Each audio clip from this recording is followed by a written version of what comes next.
Royal weddings create headlines all over the world. People love a wedding anyway, but they especially love it if the Queen and others are involved. You know that there's 2.5 billion people around the world tuned into it, watching it.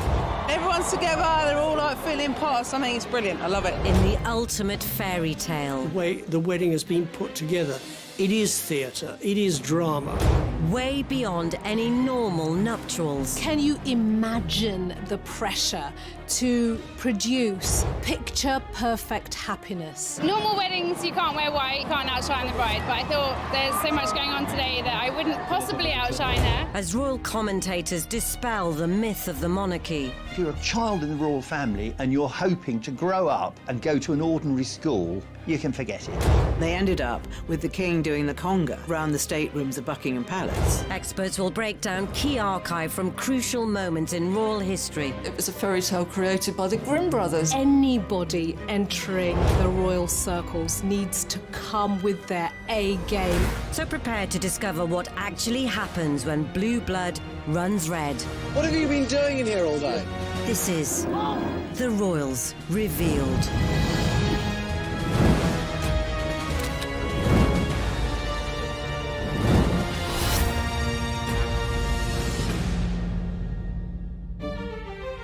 In this episode, over the last century, 2 royal weddings have captured our imaginations above all others. Thousands jam the square before Buckingham Palace and the cry goes up, "We want Elizabeth." They've put a broad smile on the face of the nation.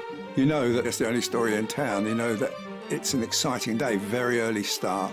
One of post-war pageantry, which redefined what was possible in austere times. I think they also had salmon to start with, and to finish with, they had actually cherries and ice cream. But it wasn't even fresh cherries, it was those glazed cherries. Princess Elizabeth, she actually saved up coupons during the course of the war to make this wedding dress. The other, a spectacle with no expense spared. We think that William and Kate's wedding cost around the region of £23 million. The flower budget alone was £800,000, so it was quite a costly affair. And they received many, many things, including a cinema, a racehorse, and one of my favourite presents that they got are 2 pieces of burnt toast. But whilst these 2 grand affairs may be remembered as perfect days, they had a wedding ball 2 nights before the wedding, and no expense was spared on that. It's just one of the best days of the year, best days of the century. It seems strange to think there was a time when the prospect of both marriages hung in the balance. Over 80 years previously in Italy, the makeup of the monarchy could have all changed when the young Prince Philip was just 17. Philip was in Venice in 1938 because 2 years previously they had suffered a family tragedy when his sister had been killed in a car crash. And he was a little adrift. He'd always led a nomadic childhood, effectively being passed from pillar to post because his mother was mentally unstable and his family life was extremely broken. That is where he met Cobbina Wright. And she was a very beautiful young girl. And Philip was a very handsome young man. And they had a romance. With ambitions to be a star of stage and screen, American Cobbina Wright headed for London's West End. Philip took the cue to follow. They spent a very intense time together in Venice, and then in London for at least a week, where they were spotted wandering around holding hands. There was this sense that he was quite entranced by Cobbina because of her beauty, but also the sense of allure she had in somebody that was going to make it, was going to be famous, was going to be somebody talked about on stage and screen. After decades of speculation, the extent of their relationship was only revealed after Cobbina's passing in 2011. Cobbina Wright's obituary revealed that they were much closer than any of us imagine, and that they were madly in love. And when she left to return to America, you know, Philip was almost sobbing at the thought of losing her. And he used to write her impassioned love letters. Corbina ultimately married Army Corporal Palmer Baudet, though she is said to have kept a photo of Philip close to hand for the rest of her life. Prince William had also had his dalliances before hooking up with his future bride. At one point he was linked with Emma Parker Bowles, of all people, obviously related to Camilla Parker Bowles, and equally he was linked to Alexandra Knatchbull, who's a descendant of Mountbatten, again very close relations to the royal family. But the girl who really put Kate's nose out of joint was Jekka Craig, who was a long-term girlfriend of Prince William's before Kate was on the scene, and who still maintained a friendship with William after they broke up. And there was a bit of controversy apparently at William's 21st birthday party because it seemed as if Jekka had been given pride of place alongside him and not Kate. By graduation, William and Kate were officially an item. Very soon, Kate Middleton could be one of the most famous women in the world, and yet she must try to forge a career on her own terms. The future was also far from certain for distant cousins Elizabeth and Philip, who by 1946 had begun to share each other's company at royal gatherings. I think Queen Elizabeth, the Queen Mother, was a little bit more attuned to it, and obviously noticed that her daughter, used to flush red every time Philip came into the room. But I still don't think they thought there was absolutely any possibility of a marriage. I mean, they had Elizabeth lined up to marry a member of the British aristocracy. That's what they wanted for her. Whether he was mindful of these doubts or not, Philip popped the question. He proposed to her at Balmoral, and we know nothing more. We would all love to know how he did it. Did he go on one knee? Where was it? But I don't know. Either it's lost in the mists of time, or no one is ever going to say. George VI didn't want it to be made public because Elizabeth was only 20, and 21 then was the key age. And I think George VI felt that Elizabeth needed to be 21 before all the fuss that would be made when the engagement was announced. And they said, okay, but steady on. Let's just keep this quiet for the moment. With the king setting out his stall, the budding courtship was put on hold. But their impatience to get to the altar would be nothing compared to what their grandson's betrothed had to put up with decades later.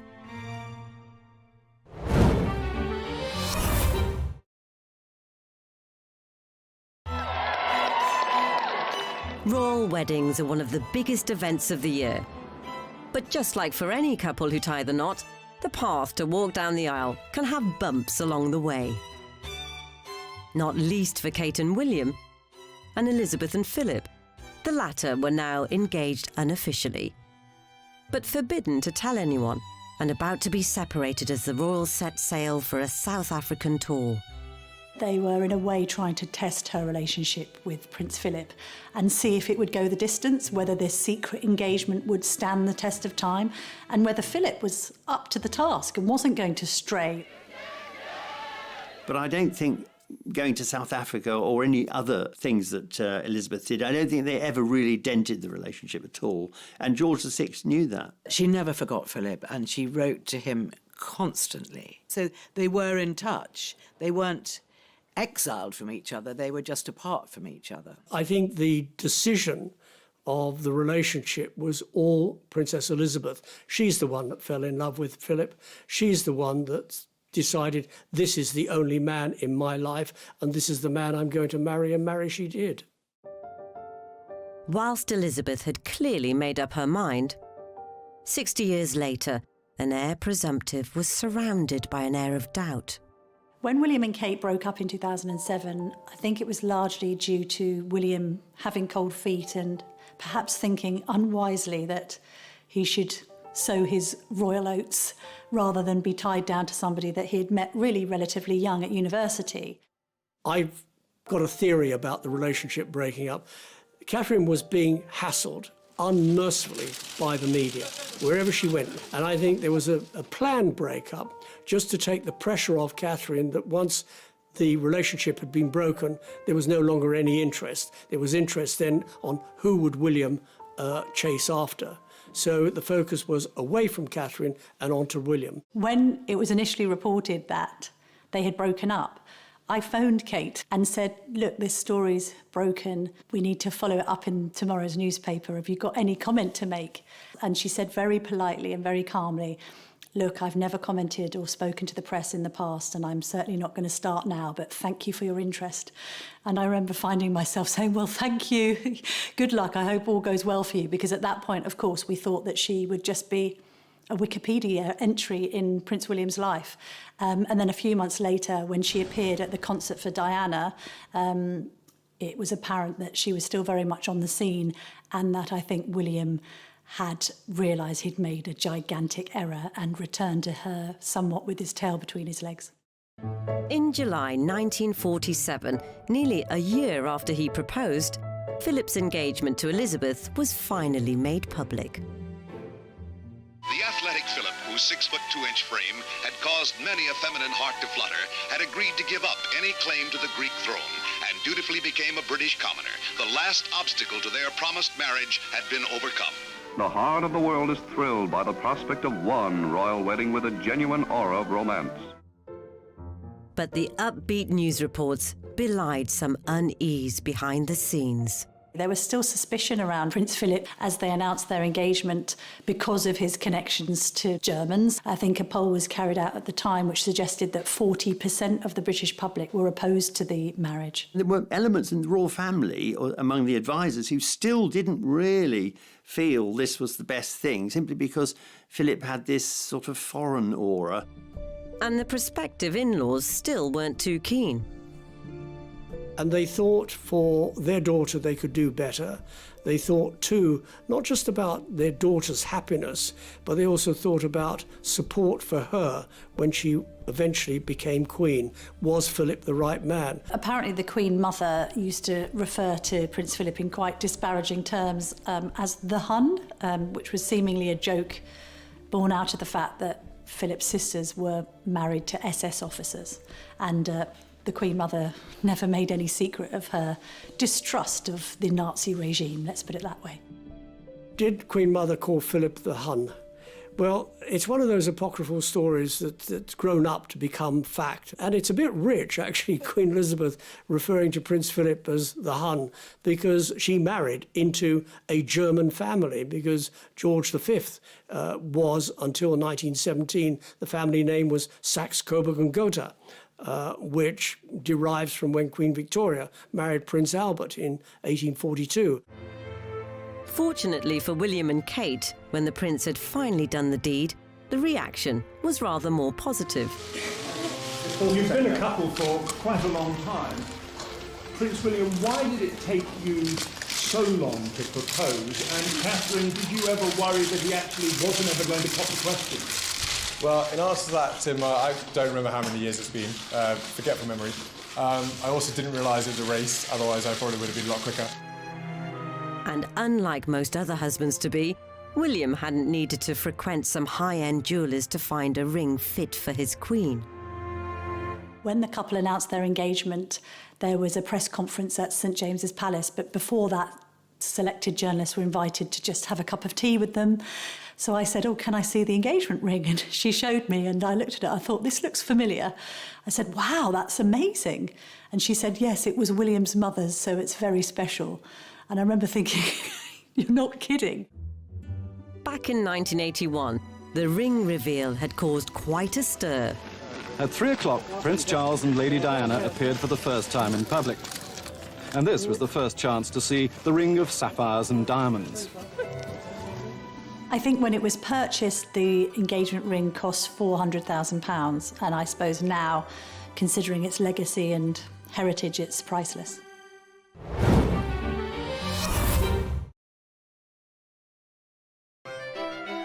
In stark contrast, the penniless Prince Philip had to think outside the box for Elizabeth's ring. When they left Greece, Prince Philip was carted off with his mother in a cardboard box.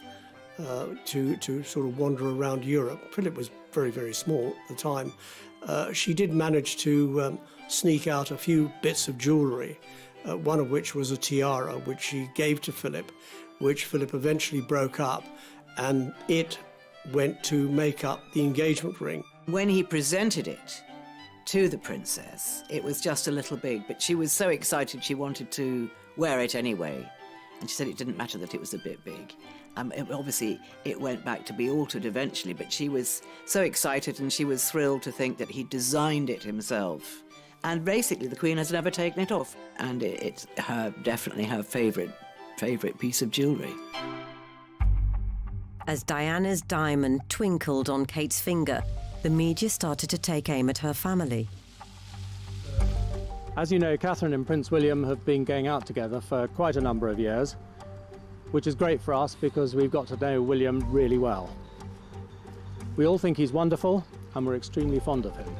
There was a lot of criticism as well that people forget of her seemingly being lazy, not really having a proper job, waiting around like a doormat to be proposed to.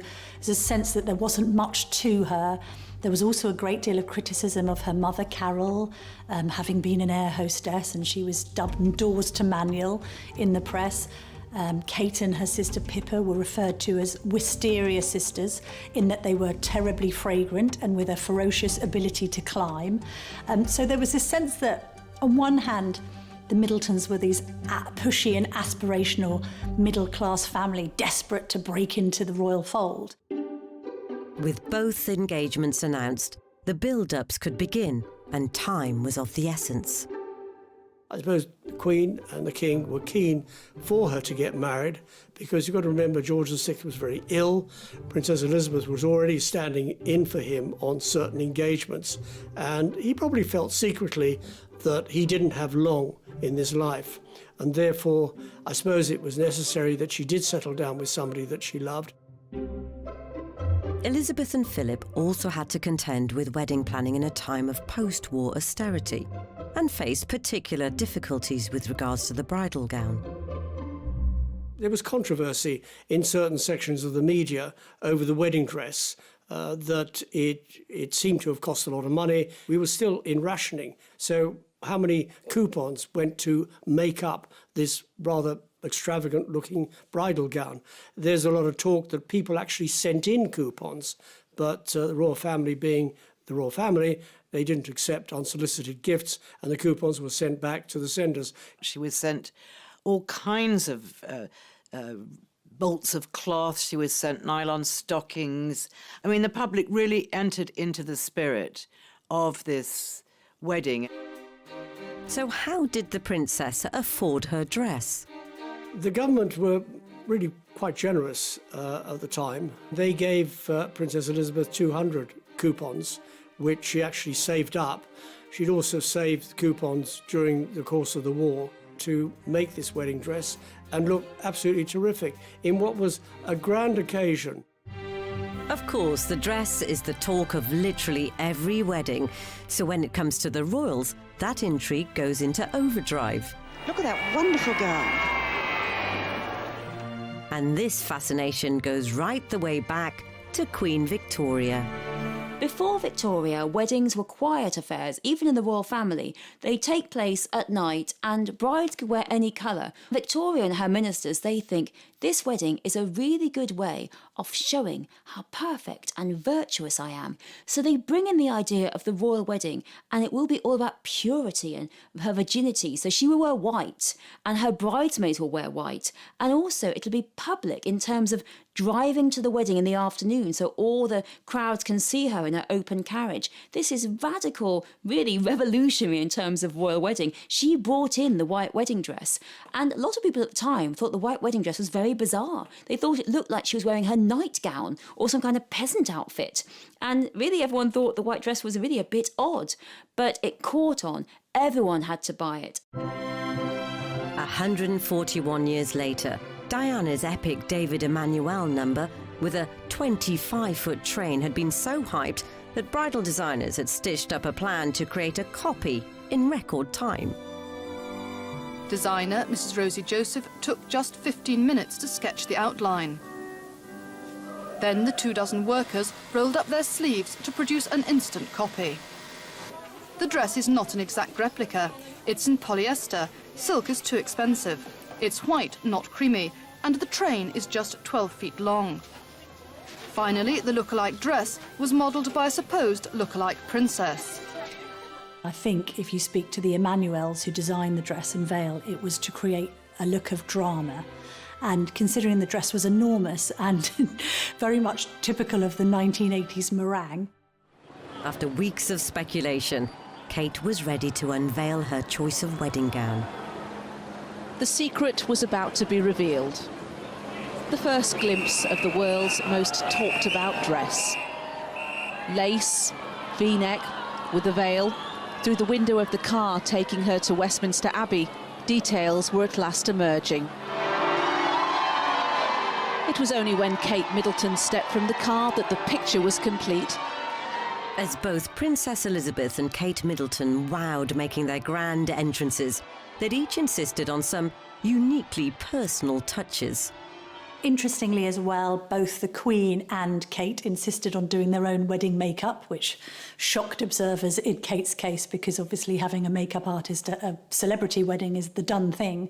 And to be fair, the Duchess has always insisted on doing her own makeup, been criticised for it, but she did her makeup how she likes it. Despite her beautiful couture dress, the Queen didn't want to have her makeup applied by somebody else because in those days makeup could be very thick and very unattractive. But the future Queen's composed look hid a last-minute panic behind the scenes. The biggest incident for the princess on her wedding day was that her tiara broke and the catch on the back of the tiara snapped. But luckily, it was whisked round the corner to Garrard & Co. in Regent Street, where they welded it together and sent it straight back to Buckingham Palace again. Phew. But if you look very carefully, the one side is slightly higher than the other side, and it served its purpose. But it has subsequently been repaired properly because the Princess Royal used it for her wedding in 1973, and more recently Princess Beatrice wore it for her wedding. On Beatrice's wedding day, it's very slightly skew-whiff, and that's because you have to be very careful with that troublesome catch at the back. So as both brides entered Westminster Abbey, it was finally time to get hitched. But that wouldn't be the only hitch along the way.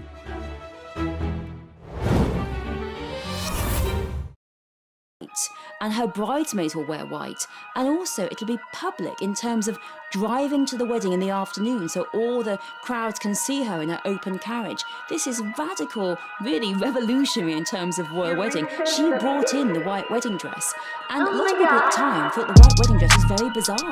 They thought it looked like she was wearing her nightgown or some kind of peasant outfit, and really everyone thought the white dress was really a bit odd, but it caught on. Everyone had to buy it. 141 years later, Diana's epic David Emmanuel number with a 25-foot train had been so hyped that bridal designers had stitched up a plan to create a copy in record time. Designer Mrs. Rosie Joseph took just 15 minutes to sketch the outline. Then the 24 workers rolled up their sleeves to produce an instant copy. The dress is not an exact replica. It's in polyester. Silk is too expensive. It's white, not creamy, and the train is just 12 feet long. Finally, the look-alike dress was modelled by a supposed look-alike princess. I think if you speak to the Emmanuels who designed the dress and veil, it was to create a look of drama. And considering the dress was enormous and very much typical of the 1980s meringue. After weeks of speculation, Kate was ready to unveil her choice of wedding gown. The secret was about to be revealed. The first glimpse of the world's most talked about dress. Lace, V-neck, with a veil. Through the window of the car taking her to Westminster Abbey, details were at last emerging. It was only when Kate Middleton stepped from the car that the picture was complete. As both Princess Elizabeth and Kate Middleton wowed making their grand entrances, they'd each insisted on some uniquely personal touches. Interestingly as well, both the Queen and Kate insisted on doing their own wedding makeup, which shocked observers in Kate's case, because obviously having a makeup artist at a celebrity wedding is the done thing. And to be fair, the Duchess was always insisted on doing her own makeup, being criticised for it, but she did her makeup how she likes it. Despite her beautiful couture dress, the Queen didn't want to have her makeup applied by somebody else, because in those days makeup could be very thick and very unattractive. But the future Queen's composed look hid a last-minute panic behind the scenes. The biggest incident for the princess on her wedding day was that her tiara broke and the catch on the back of the tiara snapped, but luckily it was whisked round the corner to Garrard & Co in Regent Street, where they welded it together and sent it straight back to Buckingham Palace again. Phew. But if you look very carefully, the one side is slightly higher than the other side, and it served its purpose. But it has subsequently been repaired properly, because the Princess Royal used it for her wedding in 1973, and more recently Princess Beatrice wore it for her wedding. On Beatrice's wedding day, it's very slightly skew-with, and that's because you have to be very careful with that troublesome catch at the back. So as both brides entered Westminster Abbey, it was finally time to get hitched. But that wouldn't be the only hitch along the way.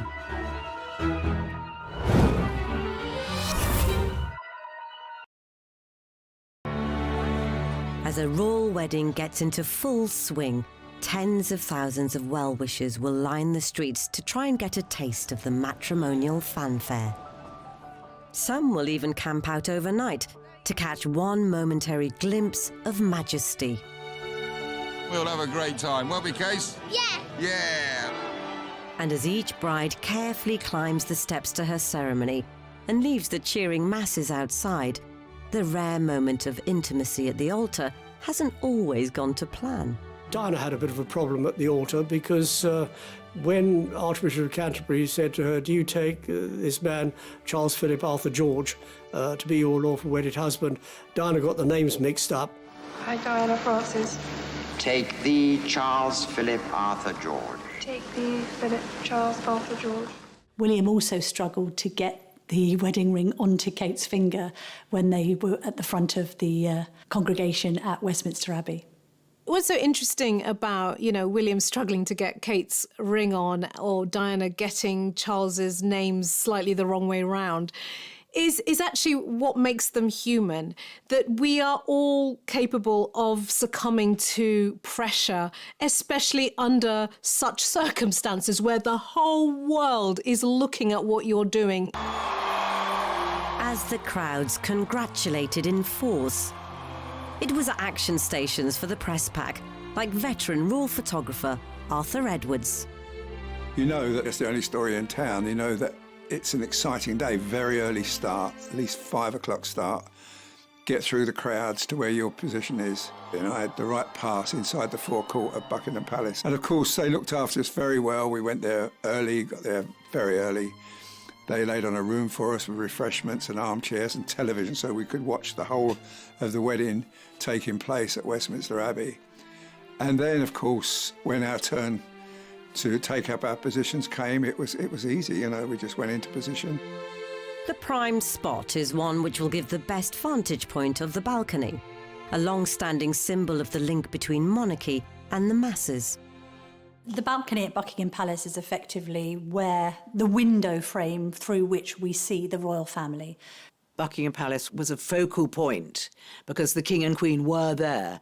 And as soon as the war ended, they made what's called the balcony appearance. So the British people associated the balcony with pomp and circumstance and happiness and celebration. That has always been the case, and especially for weddings. It's exciting, and look round and there's people, their noses pressed up to the railings of Buckingham Palace, and they're all excited and can't wait for the royals to come on the balcony, and you do some pictures of them, and that's the build-up, and then they come up on the balcony and they just roar. And here we go. Then you start firing pictures like crazy.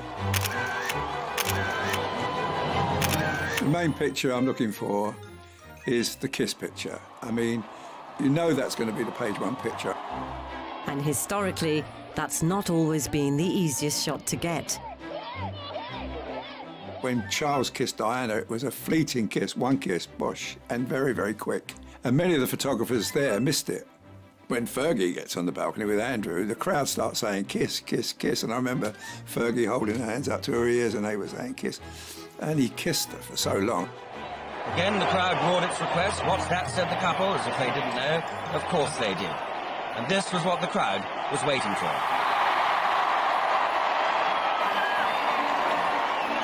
No matter how good a photographer you were, no one got a snap of Elizabeth kissing Philip. Thousands jam the square before Buckingham Palace and the cry goes up, "We want Elizabeth."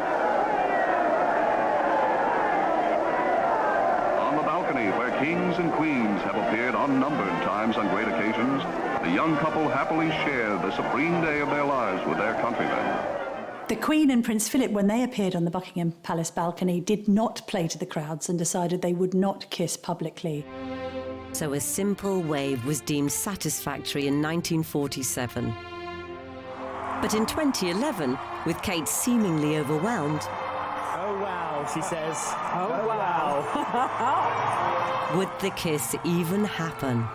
Full marks to her because she pretended to look surprised when she came out on that balcony. She knows that there's always crowds filling the mole. The only thing that I would say in her mind that she goes, "Oh wow," as though I didn't expect anybody to be here, which would have been a big fat lie, but I love it all the same. It may have also been prompted by the fact that she was a non-royal marrying into the royal family at a very high level, and that she may still have worried that there might be a little bit of disapproval about that.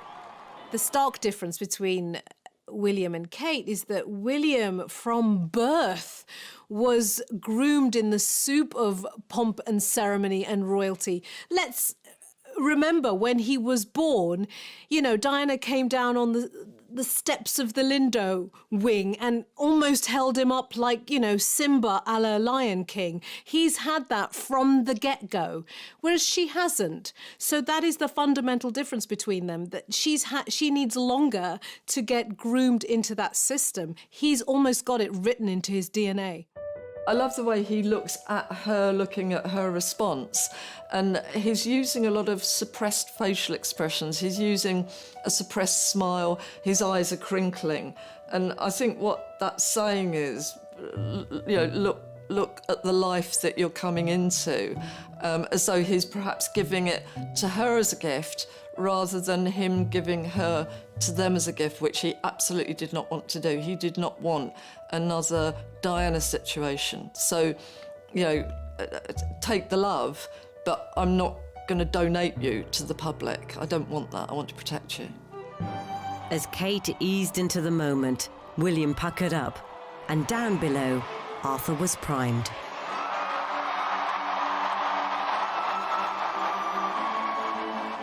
It was lovely. It was joyful to watch and joyful to be there and great to capture. And I remember sending a set of pictures to William and a set of pictures to the Queen. And I remember the Queen stopped me at a school in Windsor she was visiting. And just before she got into the car, she said, "Thank you for those pictures. Wasn't it a very nice day?" I said, "It was lovely, ma'am." And I felt on top of the world, you know. She liked the pictures. But from some angles, there was an untimely bit of inadvertent photobombing. Some would say William and Kate's balcony kiss was spoilt by the sight of a little bridesmaid called Grace Van Cutsem covering her ears with her hands, seemingly completely horrified by the cheers ringing out outside. But then others look at that photograph and just say that it perfectly paints a picture of what weddings are actually like in reality, because there isn't a bride or groom out there that doesn't know that there can be an errant bridesmaid or page boy just about to ruin everything. If the balcony behaviour brought a touch of levity to Kate and William's snaps, Elizabeth and Philip had a much more serious dilemma to contend with in theirs. Following tradition set out by late Queen Elizabeth, the Queen Mother, the Queen left her bouquet at the Tomb of the Unknown Warrior in Westminster Abbey. So by the time she got back to Buckingham Palace, ready for the wedding photographs, there was no bouquet. So when they came to do the official wedding photographs, if you look very carefully, you'll see that she actually isn't carrying her bouquet. So what happened was, during their honeymoon, they had to return to Buckingham Palace, put on their wedding clothes again, and Longmans made a replica of the bouquet, so there she was holding the bouquet. So it must have really irritated both of them. And to this day, nobody knows what's happened to the bouquet. But bouquet or not, did the photos hide something else that was missing when it came to Philip's demeanour? We suddenly had to see this alpha, dominant, very grown-up, much older male taking more of a back seat. Suddenly she emerged looking very womanly, looking like a queen, and absolutely absorbing all of the attention in a way that I don't think the two of them had experienced before. And he had to take more of a back seat. She threw him a lot of very loving glances, and this photograph particularly is one of them. But it was very much that royal thing of, oh yeah, you know, I'm the one with the power, I'm the one in control, and I will throw a loving and encouraging glance at you, but you are just not as important in the hierarchy as I am. Elsewhere in the palace, the wedding breakfast had been a further challenge at a time of austerity. There was rationing on everything, on clothes, petrol, food, sweets, you name it, there was rationing. So people found it very difficult and struggled in providing food. So the caterers had to get creative with their resources. There was always a huge amount of game that comes off the royal estates, and they certainly could have kept that, frozen that, and used it for the wedding. So they tried to use sort of homegrown produce. There was a little bit of controversy in serving partridge, which wasn't rationed, but then things that fly through the sky in the shooting season, that you blast them out of the sky and you serve it, you've got to do something with it. I think they also had salmon to start with, and to finish with, they had actually cherries and ice cream. But it wasn't even fresh cherries, it was those glazed cherries and ice cream.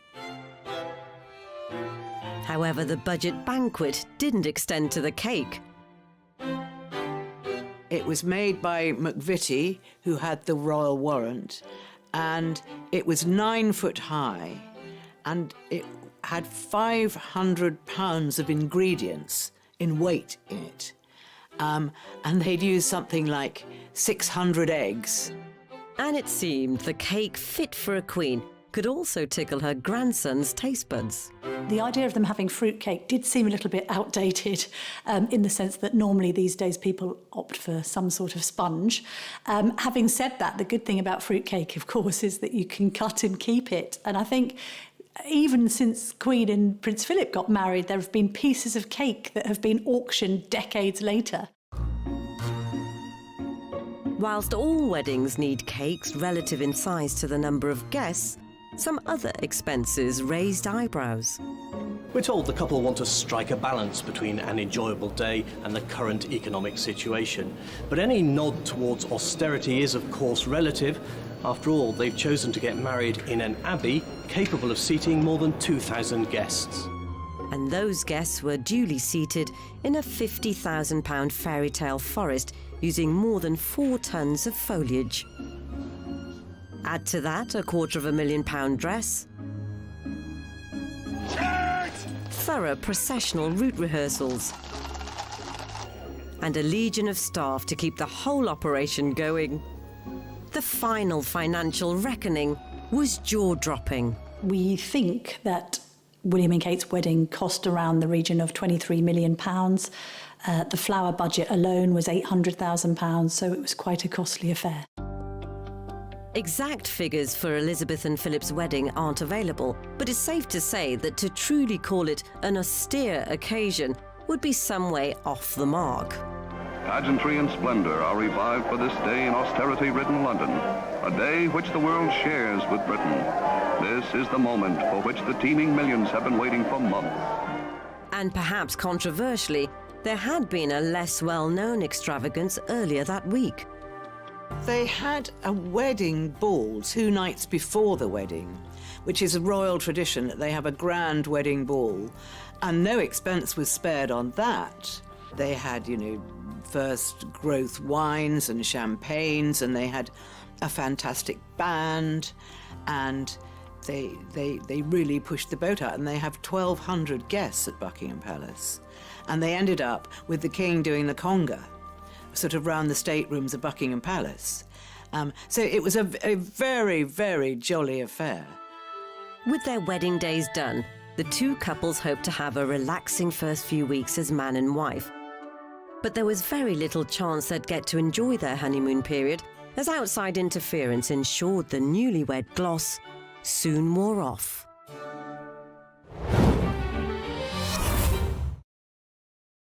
Using more than 4 tons of foliage. Add to that £250,000 dress, thorough processional route rehearsals, and a legion of staff to keep the whole operation going. The final financial reckoning was jaw-dropping. We think that William and Kate's wedding cost around the region of £23 million. The flower budget alone was £800,000, so it was quite a costly affair. Exact figures for Elizabeth and Philip's wedding aren't available, but it's safe to say that to truly call it an austere occasion would be some way off the mark. Pageantry and splendor are revived for this day in austerity-ridden London, a day which the world shares with Britain. This is the moment for which the teeming millions have been waiting for months. And perhaps controversially, there had been a less well-known extravagance earlier that week. They had a wedding ball 2 nights before the wedding, which is a royal tradition that they have a grand wedding ball, and no expense was spared on that. They had, first growth wines and champagnes, and they had a fantastic band, and they really pushed the boat out, and they have 1,200 guests at Buckingham Palace. And they ended up with the king doing the conga, sort of round the staterooms of Buckingham Palace. So it was a very, very jolly affair. With their wedding days done, the two couples hoped to have a relaxing first few weeks as man and wife. But there was very little chance they'd get to enjoy their honeymoon period, as outside interference ensured the newlywed gloss soon wore off.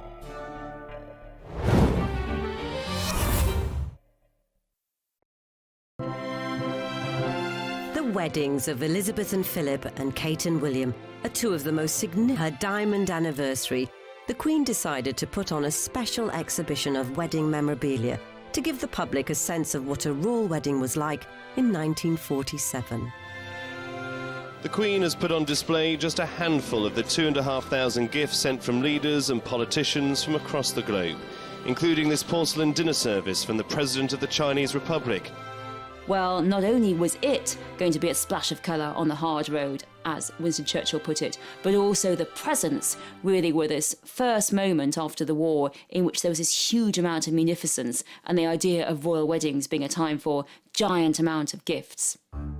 Stunning pieces of jewellery were also presented to the couple from the world's elite, but it's perhaps the gifts from normal folk they appreciated most. They received many, many things, including a cinema, a racehorse, cans of pineapple, cans of rationed goods, there was cans of butter, and one of my favourite presents that they got are 2 pieces of burnt toast, because these 2 ladies listening to the radio, they heard that Elizabeth and Philip were going to get married on the radio, and they were so excited that they burnt their toast, and really bread was really quite sought after at that point, quite expensive. They burnt their toast and they sent it into the palace so Elizabeth and Philip could see it. Such was their appreciation. Many of the goods were re-gifted throughout a struggling post-war nation. Here's a letter that she sent handwritten to one of the recipients. It says, "Many kind friends overseas sent me gifts of food at the time of my wedding. I want to distribute it as best I can and to share my good fortune with others. I therefore ask you to accept this parcel with my very best wishes. Elizabeth." William and Kate also gave something back to society. William and Kate decided to forego traditional wedding presents. I think having lived together for a decade before they married, they had enough toasters and coffee makers and toasty makers and his and hers mugs. So instead they decided that they would ask for charitable contributions. And in the end, they raised over £1 million for good causes. Then came the honeymoons, with Elizabeth opting for a budget break, split between the home of Philip's uncle, Earl Mountbatten, and the family estate at Balmoral. I don't think Elizabeth would ever have gone abroad. I think it was always her hope to stay in England, and I think that most brides and grooms at the time had very modest honeymoons. It wasn't really a time of overseas travel. It wasn't a time of hopping on a plane and going off to Italy or going off to anywhere. A staycation might have been sufficient for a future queen in the wake of World War II. But fast forward 64 years, and there was no such scrimping for Kate and Wills, who whisked themselves off to an Indian Ocean paradise. William and Kate managed for quite some time to keep their honeymoon completely under wraps. So although we saw them the day after the wedding, because they did a photo shoot in the grounds of Buckingham Palace, they then disappeared. And it later transpired they'd gone to the Seychelles, literally to a remote island, I think with only about 10 or 11 villas there. So no prying eyes could get anywhere near it. I think that really shows the difference between a honeymoon, between travel, between notions of weddings, and really I think William and Kate's wedding, in which many, many couples across Britain and across the world went on these huge, lavish honeymoons. It shows the difference in the social change, and particularly that William and Kate, even though one day they will be king and queen of Britain, they chose not to have a British honeymoon. Yet somehow, the secret of the secluded destination leaked. There were some photographs taken, I think, by an extremely long lens of the couple strolling on the beach in their swimwear. They didn't emerge until months later, I think in Australia, a Women's Day magazine. What was interesting about it is that the British press must have been offered the shots and rejected them on the grounds that they looked like they completely invaded the couple's privacy. As they approach their 10th anniversary in 2021, Kate and William have some way to go to match the Queen and Prince Philip's 72 years. But both weddings undoubtedly gave the country a boost. While this is by some distance the biggest celebration of the royal wedding across the country, there have been thousands upon thousands of parties as the nation has taken up William and Kate's invitation to be a part of their special day. Even the priests were jumping for joy. Sheer glee. Fantastic. Oh, can't really. Now, that's something we didn't expect to see, but that is wonderful. That sums it up. Yeah. In 1947, there might not have been quite the exuberance, but it signified something to cherish following years of devastation. People after the war were looking desperately for something to celebrate. It was just a moment of happiness for everybody. That day would set Princess Elizabeth on a path to lead her nation for the decades that followed, with the constant support of her husband. Now, as the Queen looks to the future, it seems Kate has become much more than just William's wife. I think there's a sense that the Queen and Kate get on really well. They're both quite naturally shy and introverted. I think she admires Kate for the fact that, like her, she's said to not have put a foot wrong. She hasn't sought to overpower or overshadow William as he's gone about his role. I think that they're viewed as quite an equal partnership in the royal family. The Queen views Kate as a very safe pair of hands and a very good consort to William. Will she make a good Queen? Well, she's making a very good Duchess of Cambridge, and if she carries on like this, she'll make a very good Queen. When I see William and Catherine now, I mean, I know that for the next 100 years, it's going to be great. So if William and Kate are in for the long haul, his grandparents provide the perfect blueprint to follow as they try to balance being married to each other and bound to a life of duty.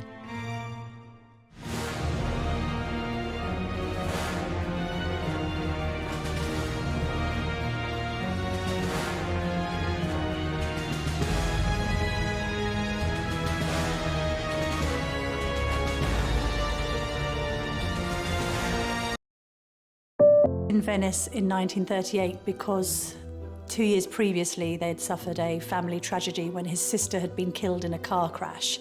And he was a little adrift. He'd always led a nomadic childhood, effectively being passed from pillar to post because his mother was mentally unstable and his family life was extremely broken. That is where he met Kabina Wright. And she was a very beautiful young girl. And Philip was a very handsome young man. And they had a romance. With ambitions to be a star of stage and screen, American Kabina Wright headed for London's West End. Philip took the cue to follow. They spent a very intense